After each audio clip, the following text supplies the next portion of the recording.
गोविन्दयोगीन्द्रमथास्य शिष्यं श्रीशङ्कराचार्यमथास्य पद्मपादञ्च स्तामलकञ्च शिष्यं तं तोतकं वार्तिककारमन्यानस्मद्गुरून् सन्ततमानतोऽस्मि। रामाय रामभद्राय रामचन्द्राय वेधसे रघुनाथाय नाथाय सीतायाः पतये नमः। Today I will be talking on the topic Ramo Vigrahavan Dharmaha, which means Rama is an embodiment of Dharma. Now the word Dharma itself, first one has to understand properly before we can understand how Rama is an embodiment of Dharma. So the word Dharma, if you look at it from an etymological standpoint, it comes from the root dhr, dharati iti dharmaha. Like that, in Sanskritam we derive the meaning for the word dharma. So dharati means that which supports or that which holds together. That is called dharma. So at a very high level, if we see, dharma means whatever is holding this world as we know, as it is. Now in this, if we look at our world itself, we see that there is a lot of intelligence in the world. There are lots of orders, we can say. In fact, everything is in order, really speaking. That is why we are able to study even that whatever even the scientific knowledge which we are gaining, or any knowledge about the objective world which we are gaining, is possible because there is a certain order. So let us say we can even start from the physical order. So there are laws of physics are all there, correct? Even starting from, let us say, gravitation. Now there is a gravitational law and we have all this constant is there. Okay. So based on that only, all the machines, the mechanics, let us say, classical mechanics, everything is based on that. Now if you see that unless that constant remains a constant, we cannot really do anything in the world. Let us say today the gravity is 9.8, tomorrow it becomes 10, day after tomorrow it becomes 100, and next day it becomes 3. Means nothing can work in the world. Understand that. It will all be chaotic. So in fact, if you talk to serious physicists, they say that there are some, I think around 20 constants, physical constants. Some of them are so perfect that even in one decimal point or something, if it changes, they say that we cannot imagine a world like what we are right now witnessing.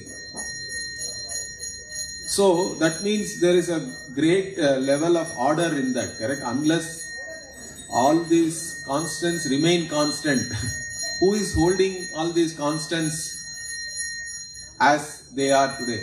So that the world is as we perceive, and we are able to actually study, we are able to predict based on that only. Whatever, all the machinery, all the electronics which we have today, everything is based on laws. Means there is a physical order, there is a certain order in that. If there is no order, nobody can study anything, and the world also cannot be as we perceive it today. Not only physical, even there is a chemical order, we can say, because chemistry means basically if you bring two different, let us say, two different elements, chemical elements, and then they react in a certain way always, correct?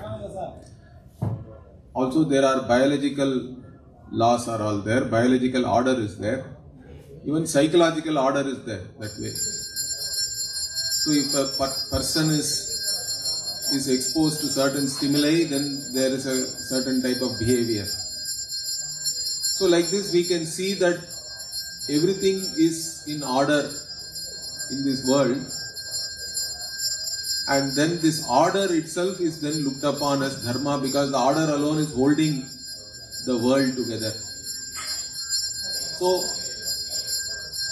to all these orders we also have to add one more important order here, which I would call as the moral order, correct?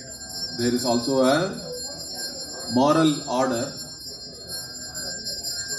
which in fact we call as dharma.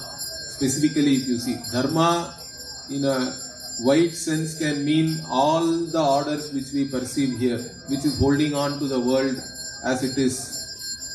But in our popular understanding, dharma is understood more as only the moral order, because the moral order is what is holding on to the human society as it is. Because if there is no order, let us say every human says that I have free will, I will do whatever I like.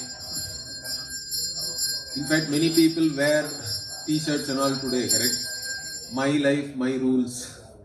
Like, let us say like that. So, if it is your rules, even then you cannot do anything as you like, correct? You can't go and step on somebody else's toes just because it is your rule. Then you have to be ready for the blowback or whatever. If the other person is bigger than you, then you will be getting a nice blowback if you go and step on somebody else's toes. So, there is nothing like my life, my rules really. There are commonly sensed rules are there, or values are there. So, whatever I do, even though I have free will, I cannot do whatever I like or whatever I feel like doing, really. All our activities also are based on certain commonly sensed values, I would say. It's a matrix of values which we sense commonly. That is what we call common sense values, or in Sanskritam we call it Samanya Dharma.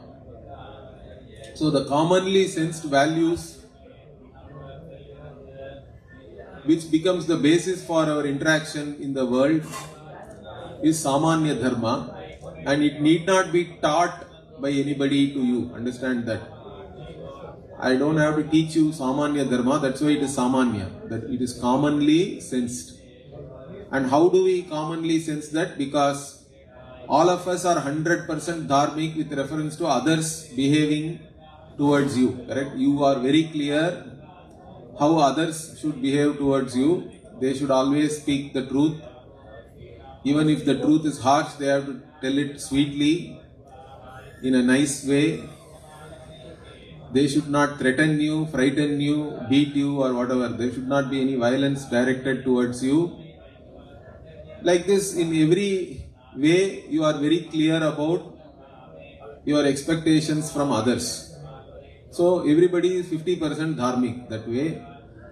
So, but then what about the other 50%? Means you also know the others expect the same thing, correct?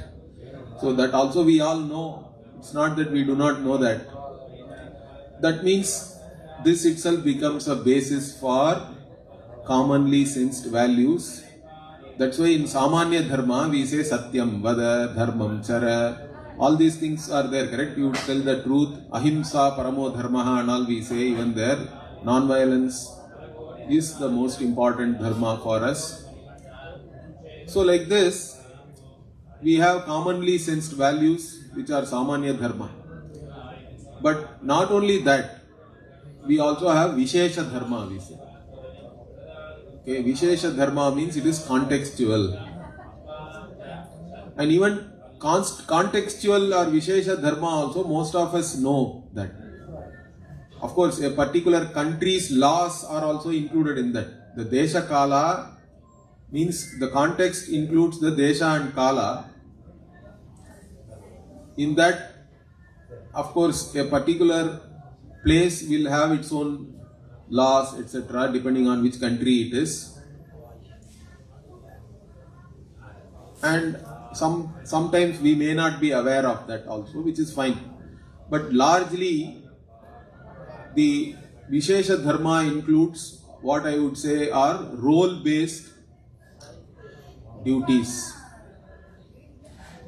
Means we are all taking up different roles in our lives.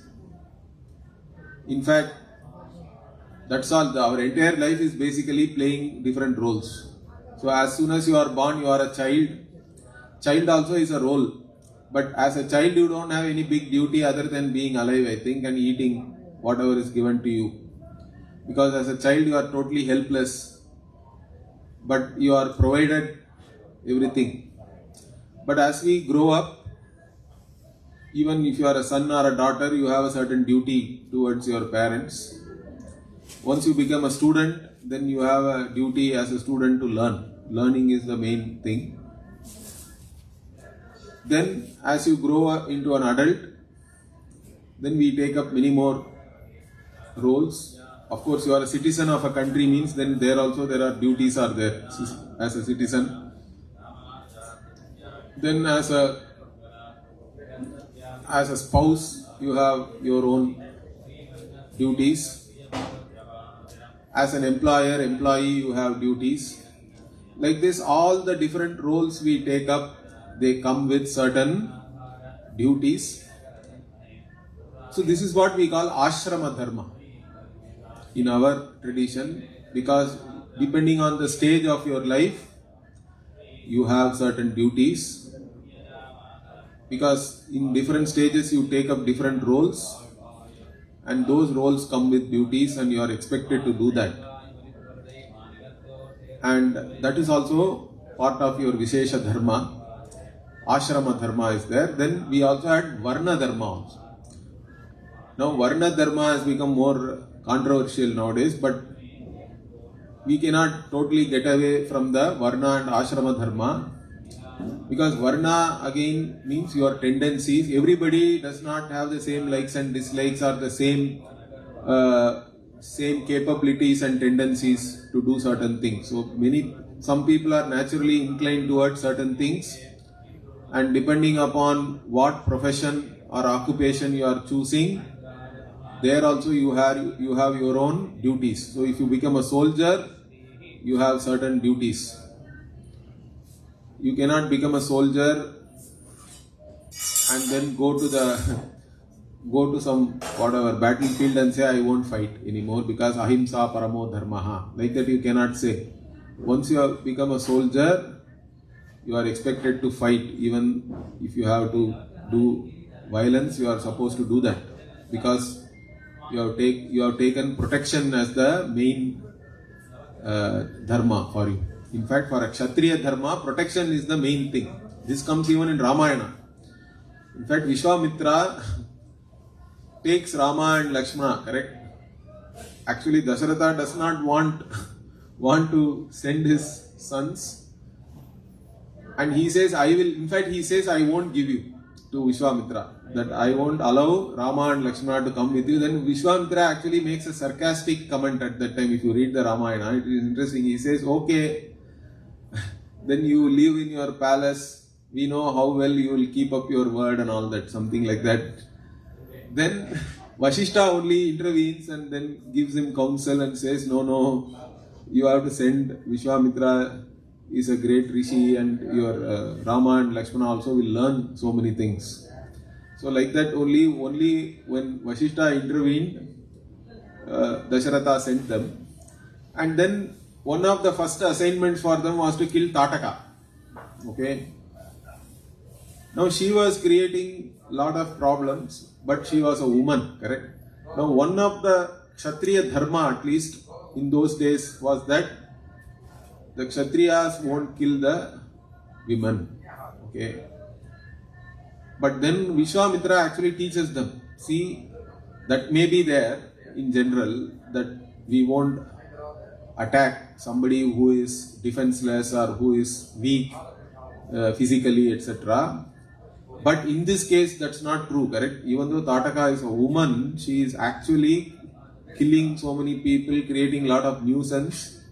So he says, as a Kshatriya, your main dharma is to protect, not see whether whoever is causing trouble, if they are women, even then also you have to kill them or attack them. You can't see that the one who is actually trying to destroy something, if that person is a woman, just because they are a woman, you cannot leave them. You have to still, because your duty is to protect your citizens. So he teaches them that Kshatriya dharma there and sends Rama, but still Rama by instinct, he initially does not kill Tataka actually. He tries to basically, he thinks that he will immobilize her. Okay. So initially Rama thinks, I will send arrows and take away her arms and legs or also like her nose or something, so that she will not be able to cause any troubles. But then that doesn't work really, because she is too powerful and all that. Then finally again Vishwamitra had to come and remind him that this won't work. Whatever you think, you have to actually kill her. So, or otherwise if it becomes dark, they will become 10 times more powerful, all these Rakshasas. And it's about to become dark now, only 5 minutes is there or something like that. He comes and actually goads Rama into killing Tataka. Why I am telling you this is, depending on your role, you may have to do certain things, even go against Samanya Dharma, but it is allowed. That is also Dharma. Because the Vishesha Dharma can sometimes have to be looked at, and that will trump the Samanya Dharma. Anyway, so what I am saying is we have both Samanya Dharma, Vishesha Dharma. This is what we call Dharma. And why this Dharma is so important for us? Of course, it is our commonly sensed values. It's a matrix of values which governs all our activities. But what if you do not follow Dharma? Why I am telling you this is, if you take the human condition, as I call it, or the human conflict, the most fundamental conflict for a human being is, I sense what is right and wrong, but I also have my own likes and dislikes, correct? There are two sets of things are there, I would say. One is my likes and dislikes. So if you imagine like a Venn diagram, one set is likes and dislikes are like one set, but right and wrong is another set.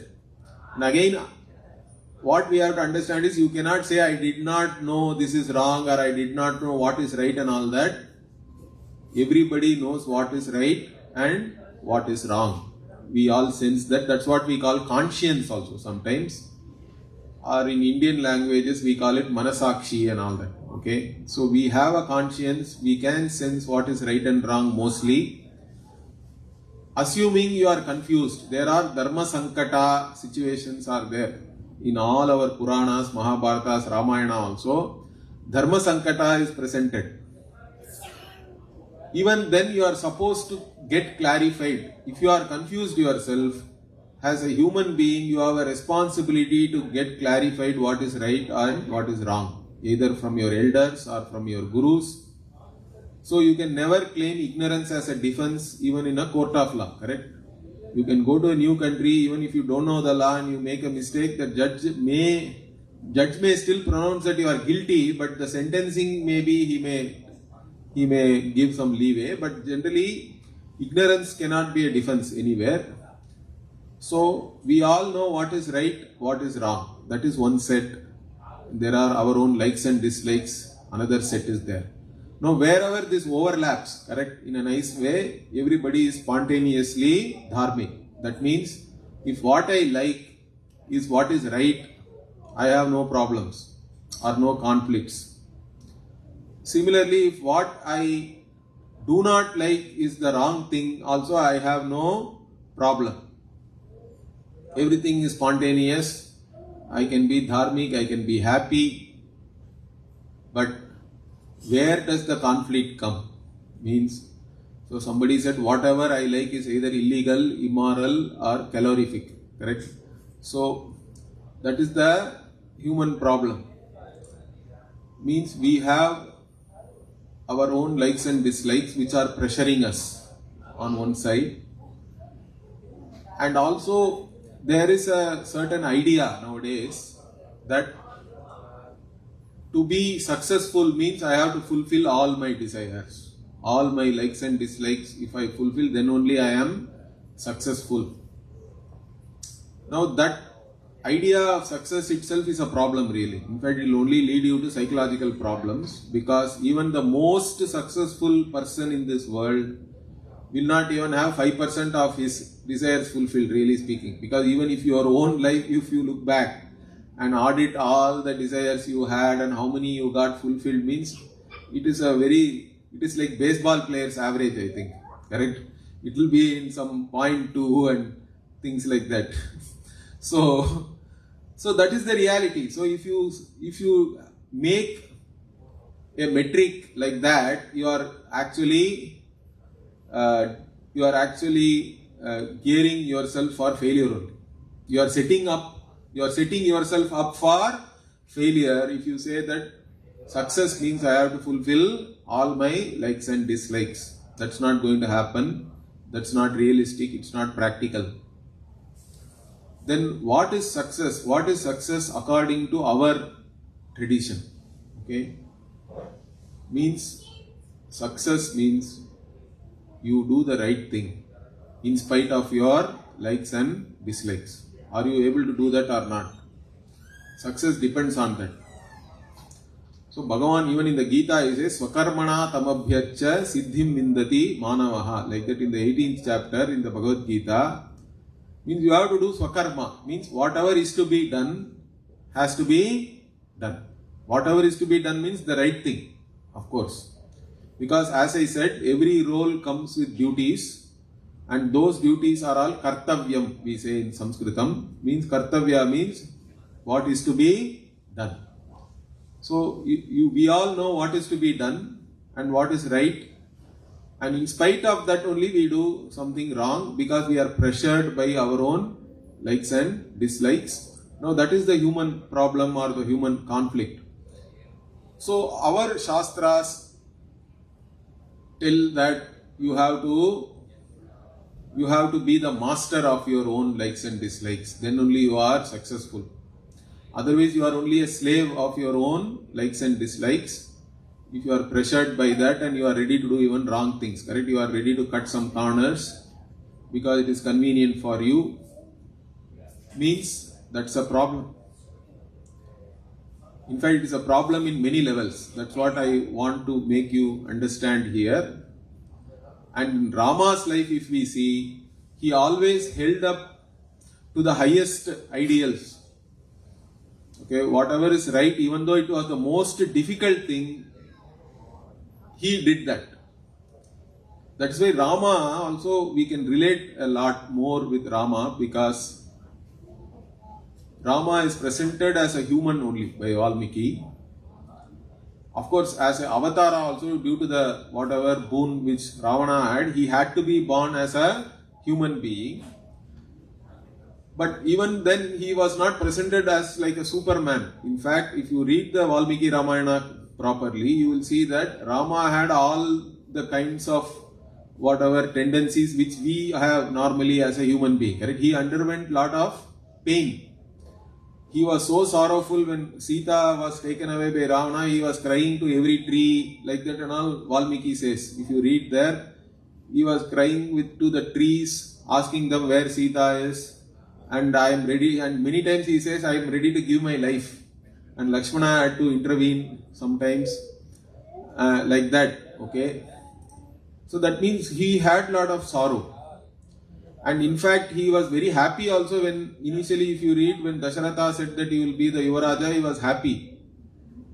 And even when the news comes that again Dasharatha calls him, correct, to tell that you are no more Yuvaraja and Kaikeyi and Dasharatha, they call him, means even then he tells Sita that okay, they are now calling for telling me how they are going to do the function and all that. He goes very happily when he was called again. But when he returns, he is very somewhat sad. In fact, Sita can immediately see that.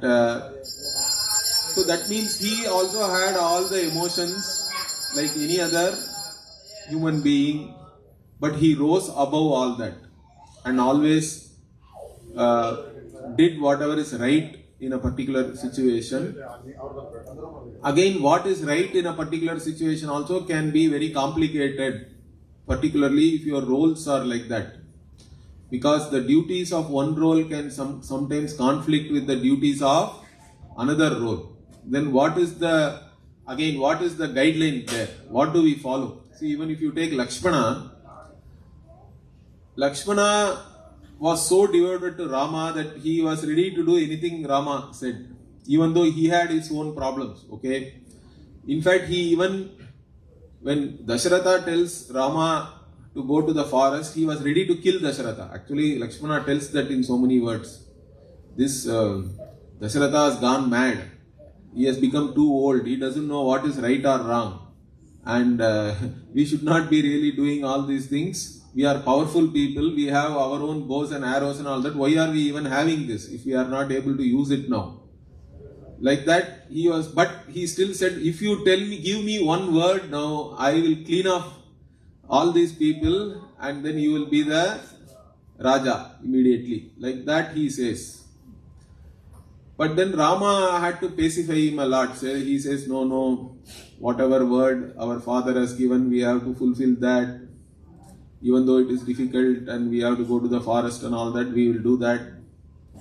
Like that, he had to pacify, and he says that if he is not able to fulfill his word, not only in this world he will suffer, but even afterwards he has to go to Naraka and all that. So I don't want that to happen. Like this, he gives a very big explanation and all that. If you read the Ramayana, why I am saying this is, so he actually did the right thing, in spite, not because that he didn't feel that anything about it. He really felt bad about it, but still, and it was not the easy thing to do. So always doing the right thing may not be the easiest.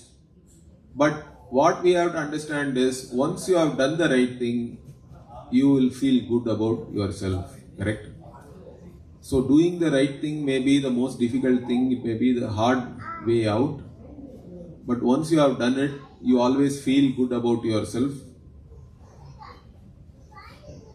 You may have even lost something, correct, in terms of money, effort and all that, but that doesn't matter really. But if you do the wrong thing, so immediately you may get something, correct, because we all do something to get something. So that whatever you desired you may get, but along with that you are going to also get guilt and fear, correct? So that is again a bad bargain. Because we all do wrong things knowingly. And what if others find out means then there is fear also. So when you do something wrong knowingly, there is guilt. And if you are afraid that others will find out and you will be punished or something, there is going to be fear. So whether all this fear and guilt is worth whatever you are actually coveting, correct? Whatever you are gaining is something, it's a bad bargain in fact at the end of the day. But still people do not think all these things, correct? Because they are more impelled by their own desires and some emotions and all that. Nobody thinks through all these things. In fact, in so many words it is said, even in the Ramayana, they say Dasharatha, in a hurry he gives boons and then repents at leisure later on, like that.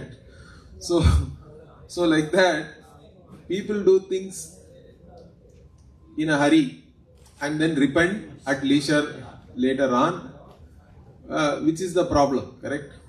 So anyway, so what I am saying is that the human problem is between our likes and dislikes and what is right and wrong. And so when do we become an adult or emotionally mature person? Because for the child, its own desire is the most important thing, correct? Child doesn't even understand others' needs and all that.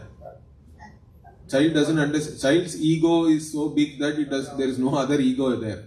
Other persons also have ego and their own whatever needs, likes and all that. The child doesn't know, and it can throw a tantrum, cry and all that for whatever it needs. Now that is childish. Okay, that is how child is. But as you grow up, we recognize that others also have similar expectations, and we also sense the Samanya Dharma, as I said, and so we have a certain restraint there, correct, in terms of how we behave with others. Now, that is growing up actually. But when do you really grow up and become mature? Means when you are free enough to do the right thing. So this is the main thing I always say. Even in fact, wherever I go in the US, many people want me to talk to their children actually. They don't whether they really need or not, they always want the children, talk to the children and all that. But even to the children, what do we say? We have to tell them that freedom is not doing whatever you like. In fact, if you do whatever you like, you will end up in trouble at the end of the day. So freedom is the freedom to do the right thing. Are you free enough to do the right thing? If you are not free enough to do the right thing, means you are pressured by your own likes and dislikes. And that will only lead you to trouble one day or the other. This is the most important thing we have to teach our children also. That freedom means you are free to do the right thing. But that is something one has to develop then. That is the dharma, in fact. For us, dharma means you are doing the right thing. And in this, one more important thing we have to add, which is our own religious angle to that. Okay, let me say. So till now I have talked more in general about right and wrong. But let us say, what if you do wrong? Of course, if you do something wrong, immediately you are having guilt and fear. That I said, even though you may have gained whatever you wanted. But more than that, our tradition, religious tradition, what does it say? Not only you are gaining guilt and fear, you are also gaining something called papam. Correct? Now this papa is called adrishtam. So, in fact, our belief is that every action produces two types of results. Okay, that is what the important thing we have to understand. One result is whatever you are expecting, correct? But that's what we call drishta phalam. Drishta means whatever you can immediately experience, you can see. And that's what, in fact, every action is defined by the expected result. Of course, whether you get the expected result or not is another story. We all make effort expecting something, but sometimes it is less than what you expect, correct? Or sometimes it is as you expected, sometimes it can be more than you expected. Sometimes even your action you are not able to do, okay? You end up in some hospital or you are having COVID and things like that, what can you do then? So,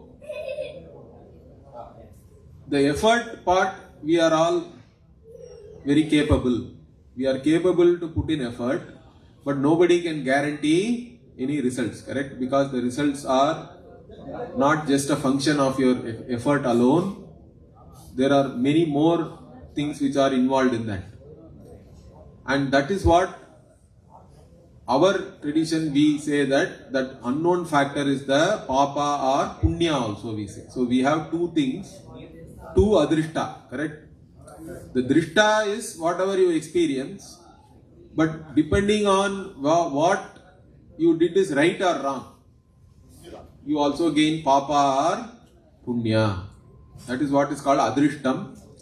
In fact, this adrishta word is there in all Indian languages, but it is wrongly translated as luck. Adrishta is not luck. Because adrishta is whatever you have done yourself and it is the result of your own action, but it is unseen. Adrittam literally means unseen. Which cannot be seen.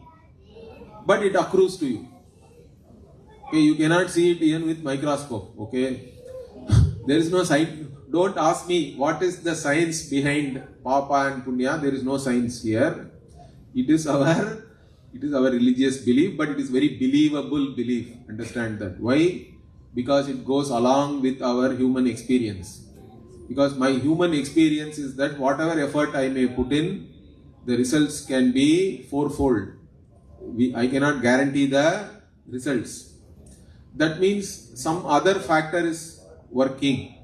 And what is that factor? We say your own Papa and Punya. That is what we call karma. It is called as karma. This karma word has become very popular even in US nowadays, correct? And but I don't know whether they use it properly or they have understood it correctly. But this karma means, like I said, every action you do, twofold results are there. One is whatever you experience immediately with this drishtapalam. But depending on what you did is right or wrong, you also have adrishtapalam. Now this adrishta also accrues to you. Of course, the implication of that is what? If we accept that adrishta is accruing to me, Papa and Punya, then they have to fructify as either pleasant or unpleasant experience, we say. Your own karma, if you have Punya karma means, it will add on to your effort, correct? You may get more than what you expect, means Punya has fructified. But Papa is there means what? How much ever effort you put, you are in the same place. You think that your efforts are not yielding any results. Means that is all undesirable, unpleasant. Means that is Papa. Papa is fructifying, we say. So one analogy we can give is, then everybody will say, okay, you are so fatalistic and all that. We are not fatalistic here. We have to understand very clearly. We do not say that you don't put in any effort or anything like that. Effort is definitely required. Effort is there. But it is like a river which is flowing. So if the river is flowing and you want to go downstream, means it is like Punya, correct? You don't have to put much effort. The river's current itself will take you wherever you want to go. But if you have to go upstream, means you have to put in lot of effort. Sometimes you swim against the current, correct? In a river, if you have done that, you will know. After putting in lot of effort, even if you are in the same place, it is a big achievement, correct? Otherwise, you will be some half a kilometer downstream. So like this our Papa and Punya are like the flowing river. We have to understand that. And our effort is still there. And depending on both of them only, whatever we are getting in this life. This is our belief. So from this what we understand is, if you go against dharma, if you do the wrong thing, then that is also going to have a consequence in terms of Papa, and that Papa will then fructify as unpleasant and undesirable experiences for you. This is something we all believe. And in fact, the entire astrology is based on this, in fact. Because once you accept Papa Punya and karma is accruing to you through every action you do, all this karma cannot be exhausted in this life, correct? That means like in accounts, every year we have to carry forward, correct, the balance. So like that, whatever carries forward has to give you your some other life and all that, correct? So we have to accept then rebirth like that. And then also we say that this particular life also, we did not choose our parents. We did not choose many things, in fact. Neither our parents chose us, I think. If they had decided, then they have their own ideas of how children should be. Or you have your own ideas about how parents should be. None of this, neither they chose you nor you chose them, but then every child is still born in some circumstance, correct? And those are all very different. Some child is born with a golden spoon, another child does not have any spoon at all. Means what do we do? Then should we blame Bhagavan then? Means that's why we say this life also is every life in fact it starts with some karma, your own. Depending on the type of your karma alone, you have a certain life. If you have a human life also, it is supposed to be something very good in fact. But even in human life, every day some pleasant things are happening, some unpleasant things are happening to you. That is all again Papa and Punya are rectifying. So that is what we call Prarabdha Karma. The karma which has started this life is called Prarabdha Karma. And the karma which you have accumulated because over endless cycle of lives, that is Sanchita Karma. And the karma which will fructify later on in your life for whatever you have done in this life, that is called Agami because it will come later. So like this we have classifications and all that, but karma and dharma are not two different things. Understand that they are the two sides of the same coin. There is no karma without dharma, and without dharma also there cannot be any karma. So you gain. In fact, one of the meanings of dharma is even this punya itself is called dharma because the karma phala also is called dharma because that is what we all seek. We all seek happiness. We all seek pleasant experiences. Means we want punya. Then how do we gain this punya? Means by doing the right thing again. You cannot gain any punya by doing the wrong things. That's why our elders have said that one can only be happy by leading a life of dharma. Is that clear? So by leading the life of dharma alone you can be happy, but that doesn't mean that you will not have any hardship. See, there can be physical hardship. Even Rama had to go to forest for 14 years. Pandavas had to go to whatever, Vanavasa again 13 years and all that. And it is not a life of dharma is not an easy life, but it will be the happy life. That is the difference we have to make. Happiness has got nothing to do with hardship. Sometimes even working hard can be pleasurable or enjoyable. So, this is the thing one has to understand. And Rama's life is an embodiment of dharma when we say, means Rama exemplified all that is right and what one should do in a particular situation. Of course, even in Rama's life, there are a lot of controversies are there which we are endlessly discussing, correct? Even today, different controversies are there, but there only I said that if a dharma sankata is there, how do I decide? So, even let us take Lakshmana's situation. I said that for Lakshmana, Rama is everything and whatever Rama says is his command. So, when that Maricha comes as the deer and Rama goes to fulfill Sita's desire for the deer, what does he say? He tells Lakshmana, because he senses some danger there, I think. He tells in so many words that you don't leave her under any circumstance. Okay, you have to be with her and protect her. But then this Maricha then makes a sound as though in Rama's voice, correct? And then what? On hearing that, Sita panics. And she asks now Lakshmana to go and see what has happened to Rama.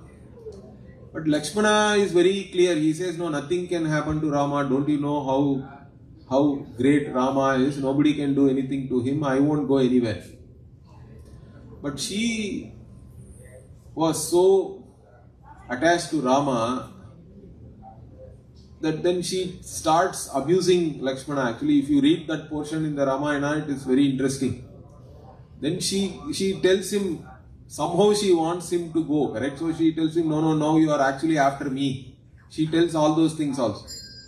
So even then Lakshmana didn't go. Okay, then finally she says, I am now going to do this. I am going to commit suicide now. Okay, I am going to do pranatyaga. If you don't leave, then what does Lakshmana do then? Because for him now, he cannot disobey Rama.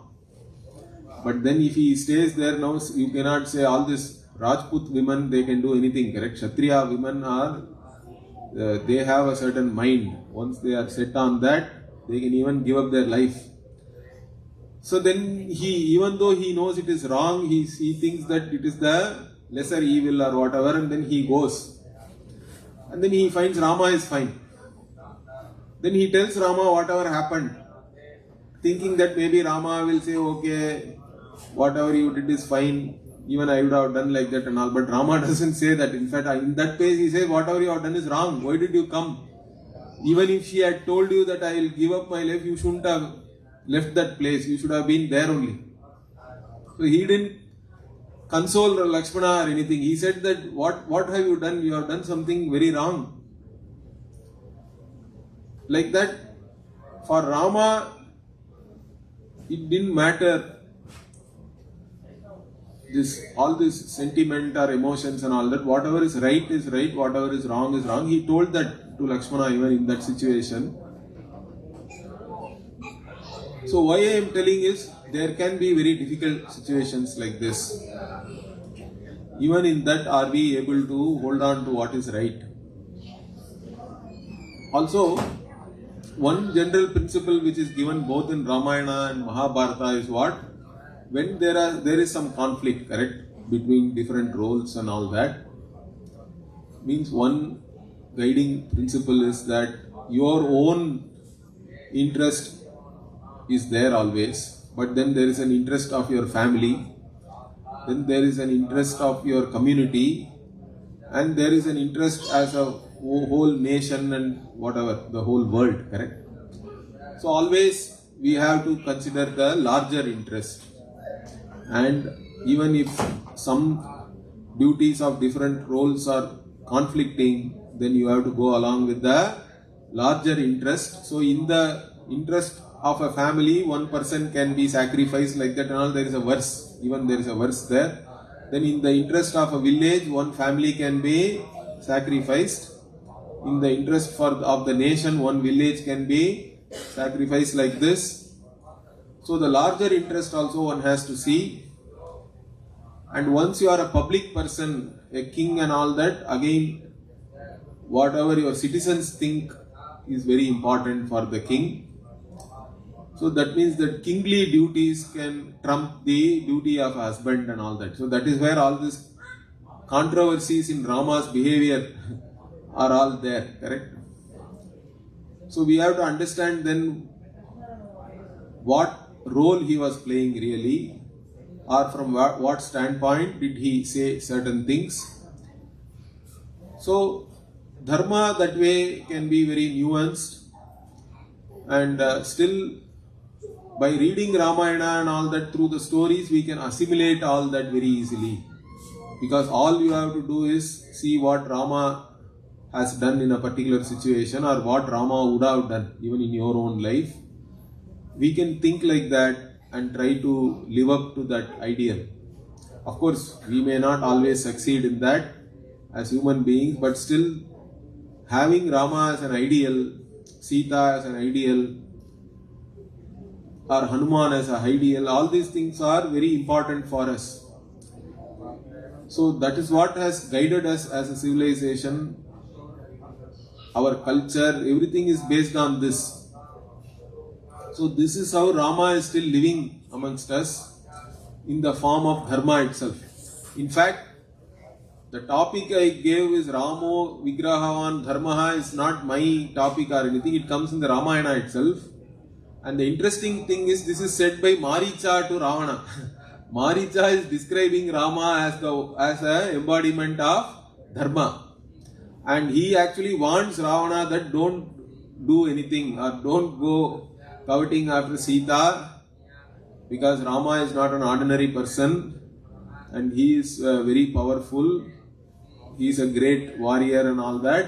In spite of that, only Ravana goes.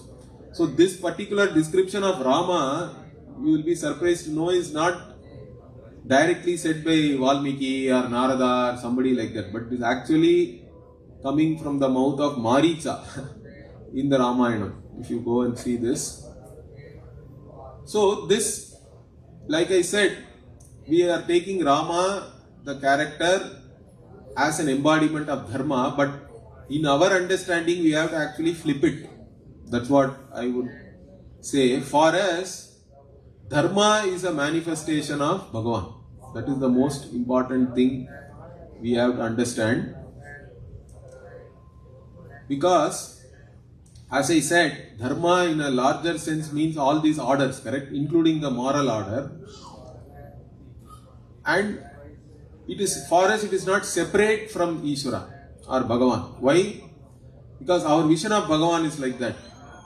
Because most theologies say that Bhagavan is somewhere and then Bhagavan created this world and world is here. Correct? World is separate, Bhagavan is separate. This is the vision of most theologies in the world. But our Vedic vision is not that. The Vedic vision one has to understand. In fact, many times I see nowadays that people ask, correct?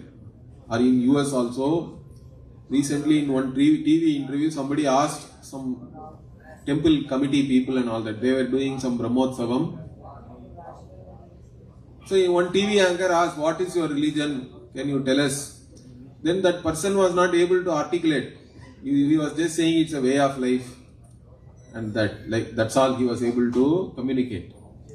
Now just way of life means anybody can say that, correct? Even a thief will say it is my way of life. So way of life does not describe our dharma. It cannot be just way of life. Although we do say way of life because for us, what you do is more important than what you believe. So that way of life is an important component for us. Because dharma means acharana is more important. What you do is important. It does not matter what you believe. Just belief alone will not do anything. So way of life is important, but we have to add it is a vision and a way of life based on the vision. Then it is our dharma. Once you say it is a vision, then what vision then? What vision is guiding our way of life? That has to be very clear. Our vision is that all that is here is Bhagavan. So if anybody asks you, is there one God or are there many gods in your religion, means what should you say? So you have to say there is only God. We do not have one God. We do not have many gods. So this is, my Guruji used to say this. So he used to say there is only God. That is our vision. Only God means what? All that is here is Bhagavan means Bhagavan is both the maker and the material. This is the important thing we have to understand. Because we have a creation here. Correct? As soon as you are born, everything is given to you. The oxygen percentage in the air is perfect. If it is some 10% more or 10% less, it's going to be a problem. Water is given, plants are all given, food is given, people are given, parents are there to take care of you. You are completely helpless when you are born, but everything is given to you. Now, if everything is given, is there a giver or not? That is the question.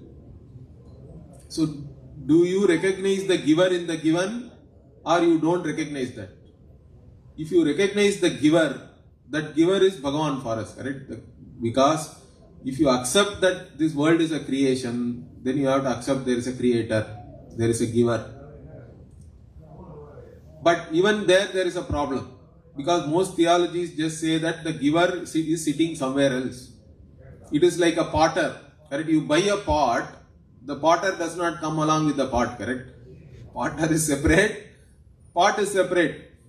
But what comes along with the pot? The clay will come along with the pot, correct? The material has to come along with the effect. The maker need not come. The watchmaker does not come with the watch. The potter does not come with the pot. Like that, Bhagavan is somewhere world is somewhere. Is it our belief? Means that's not how we see that. Our vision is that the maker and the material are one and the same. That is the only vision which is also which is not illogical, I would say. All other theologies are all illogical, really. We cannot take them on face value. In fact, if you ask a couple of questions, they cannot answer. They'll just shut your mouth and say, just believe whatever you say, otherwise you will go to hell and all that. They'll create fear. We have no problem. You can ask any number of questions because our vision is not illogical.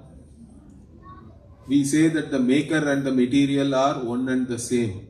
Is there any analogy I can understand this? Means Upanishad itself says, Yathorna nabis srijate grinnate cha. Means like even the spider is given as an example.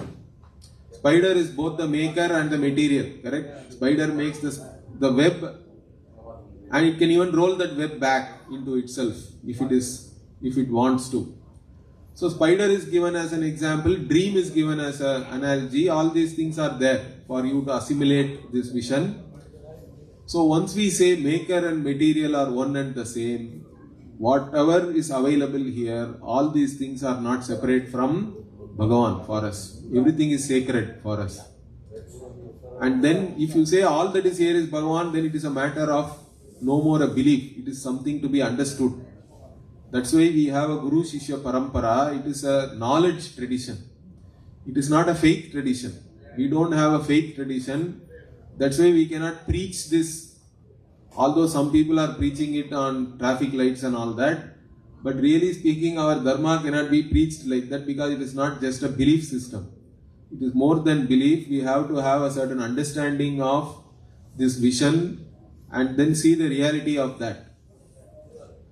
So that is why once we say that Bhagavan is everything, in fact that is there in everything in our culture. You see, so even Prahlada said that Tunilum Irupar, Turumbulum Irupar and all that. How is it possible?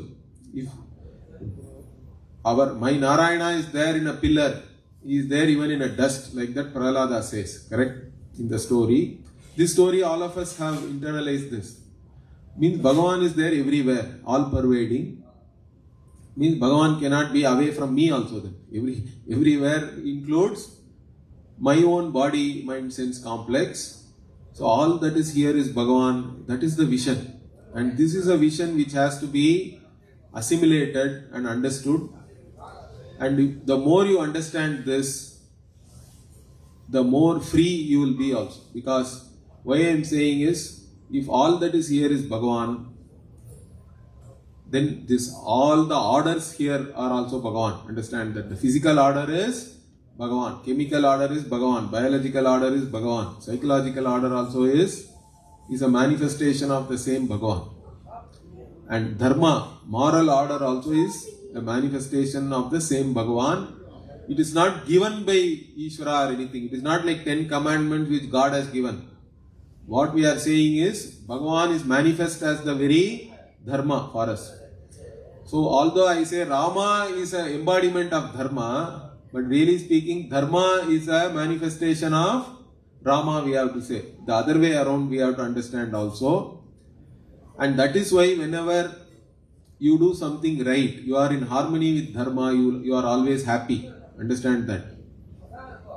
Whenever you do something wrong, there is no Bhagavan there. There is only your ego is there. Any wrong you do, it is because of your own likes and dislikes. It is your ego in play.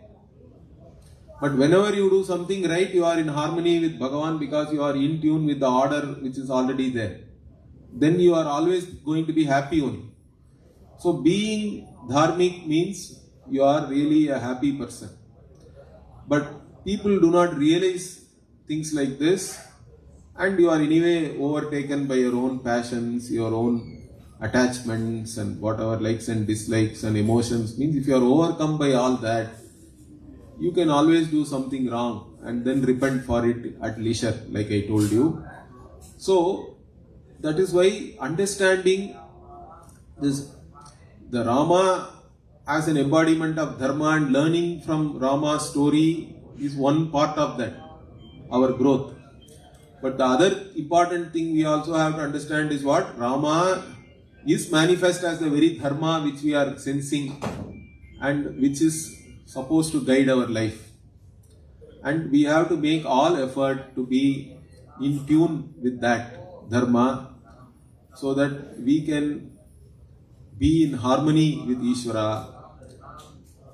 And that is the greatest surrender also one can do, in fact. Because the more and more you are in harmony with the order, the less ego or less the individual is going to be less in that. And that itself is a form of, you basically surrender to the order. That is the thing one has to understand. So even Sharanagati also is what? As long as you are doing your own likes and dislikes, there is no Sharanagati. Understand? If you are doing what is to be done with an attitude that all that is here is in a certain order and I have to just go with that. And then basically you have attained a certain freedom from your own limitations, in fact, because you don't operate anymore as a limited individual. That individuality itself you can surrender at the feet of Lord, means only Bhagavan is there really. So this is our vision. This is how one has to grow and appreciate that all that is here is Bhagavan, and this very dharma also is Bhagavan for us. So this is what I wanted to convey. I think I will stop here. Om Purnamadah Purnamidam Purnat Purnamudachyate Purnasya Purnamadaya Purnameva Vasishyate. Om Shanti Shanti Shanti. Harihi Om Shri Gurubhyo Namaha. Harihi Om.